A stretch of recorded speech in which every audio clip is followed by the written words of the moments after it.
कल्पना करिए एक ऐसे व्यक्ति की जो दुनिया के बीच में रहकर भी दुनिया से अछूता है, जो देखता है लेकिन बंधता नहीं, जो अनुभव करता है लेकिन प्रभावित नहीं होता। अष्टावक्र गीता का 8वां अध्याय हमें ऐसे ही एक अद्भुत व्यक्तित्व से मिलवाता है, एक ऐसे ज्ञानी से जिसने परम वैराग्य और साक्षी भाव को जीवन में उतार लिया है।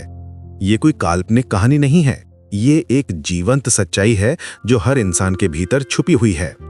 जब आप सुबह उठते हैं और आईने में अपना चेहरा देखते हैं तो क्या आप कभी सोचते हैं कि कौन देख रहा है? जो देख रहा है वो आपका असली स्वरूप है। महर्षि अष्टावक्र कहते हैं कि सच्चा ज्ञानी न तो संसार से भागता है और न ही उसमें उलझता है। वो एक कमल के पत्ते की तरह है जो पानी में रहकर भी गीला नहीं होता। ये कोई दर्शन की बात नहीं है, बल्कि एक जीवंत अनुभव है। जब आप अपने आप को केवल साक्षी के रूप में देखना शुरू करते हैं तो आपको समझ आता है कि आप न तो करता है और न ही भोगता, आप सिर्फ देखने वाले हैं। सोचिए, जब आप कोई फिल्म देखते हैं तो क्या होता है? आप हंसते हैं, रोते हैं, डरते हैं, लेकिन फिल्म खत्म होने पर आप जानते हैं कि ये सब सिर्फ एक कहानी थी। आप वही रहते हैं जो फिल्म शुरू होने से पहले थे। ठीक वैसे ही जिंदगी की ये पूरी फिल्म आपके सामने चल रही है, लेकिन आप सिर्फ दर्शक हैं। इस साक्षी भाव में एक अद्भुत शांति है। जैसे एक दर्पण सभी चीजों को दिखाता है लेकिन खुद कभी गंदा नहीं होता, वैसे ही आत्मा सभी अनुभवों को देखती है लेकिन कभी प्रभावित नहीं होती। शरीर काम करता रहता है, मन सोचता रहता है, लेकिन आप जानते हैं कि ये सब आपके सामने हो रहा है, आप में नहीं। एक दिलचस्प बात यह है कि जब आप गहरी नींद में होते हैं तो भी आप होते हैं। सपने आते जाते रहते हैं, लेकिन जो सपने देखता है वो हमेशा मौजूद रहता है। यही वो साक्षी है जिसकी बात अष्टावक्र जी कर रहे हैं। अष्टावक्र जी बताते हैं कि सच्ची मुक्ति इस बात को समझने में है कि हमें ना तो कुछ त्यागना है और न ही कुछ पाना है। वैराग्य का मतलब दुनिया को छोड़ना नहीं है, बल्कि आसक्ति का घुल जाना है। ये एक बहुत ही सूक्ष्म बात है। आप वही काम करते रहते हैं जो पहले करते थे, लेकिन अब आपका रिश्ता उन कामों से बदल जाता है।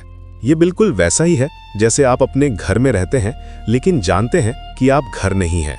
आप अपना काम करते हैं लेकिन समझते हैं कि आप काम नहीं हैं। आप अपने रिश्तों को निभाते हैं लेकिन पहचानते हैं कि आप रिश्ते नहीं हैं। एक कहानी सुनिए। एक राजा था जो अपने महल में रहता था, लेकिन उसे पता था कि वो राजा नहीं है। वो सिंहासन पर बैठता था लेकिन जानता था कि वो सिंहासन नहीं है। वो राज्य चलाता था लेकिन समझता था कि वो शासक नहीं है।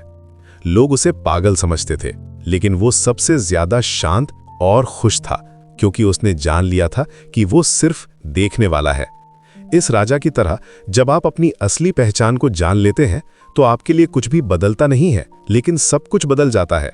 आप वही काम करते हैं, लेकिन अब आप जानते हैं कि आप काम नहीं है। ज्ञानी के लिए सुख और दुख, लाभ और हानि, जीवन और मृत्यु सब बराबर हो जाते हैं। ये कोई भावनाहीनता नहीं है, ये एक गहरी समझ है कि ये सब चीजें आती जाती रहती हैं, लेकिन जो देखता है वो हमेशा वही रहता है। जैसे आकाश में बादल आते जाते रहते हैं, लेकिन आकाश हमेशा वही रहता है।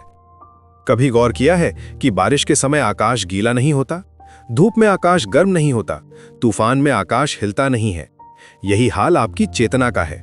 सब कुछ उसमें हो रहा है, लेकिन वह कुछ नहीं हो रहा। अष्टावक्र जी कहते हैं कि अज्ञान में मन चीजों से चिपकता रहता है। वह कहता है ये मेरा है, वह मेरा है। लेकिन ज्ञान में मन शांत हो जाता है और अपने मूल स्वरूप में लीन हो जाता है। ये एक प्राकृतिक प्रक्रिया है, जैसे नदी समुद्र में मिल जाती है। ये ऐसा है जैसे आप बचपन में खिलौनों से खेलते थे। उस समय वे खिलौने आपके लिए बहुत महत्वपूर्ण थे, लेकिन जैसे जैसे आप बड़े हुए वे खिलौने अपने आप छूट गए। आपको उन्हें जबरदस्ती छोड़ना नहीं पड़ा। यही बात मन के साथ होती है। सबसे खूबसूरत बात यह है कि ऐसे व्यक्ति को न तो ध्यान करने की जरूरत होती है और न ही साधना का बोझ उठाना पड़ता है। उसका पूरा अस्तित्व ही ध्यान बन जाता है।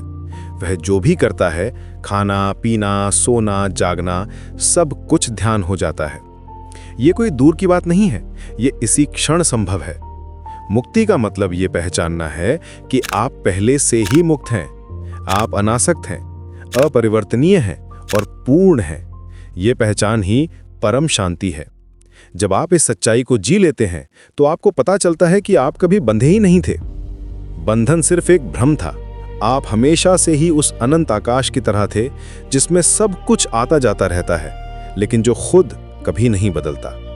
यही है अष्टावक्र गीता के 8वें अध्याय का सार। आप वही हैं जिसकी तलाश कर रहे थे।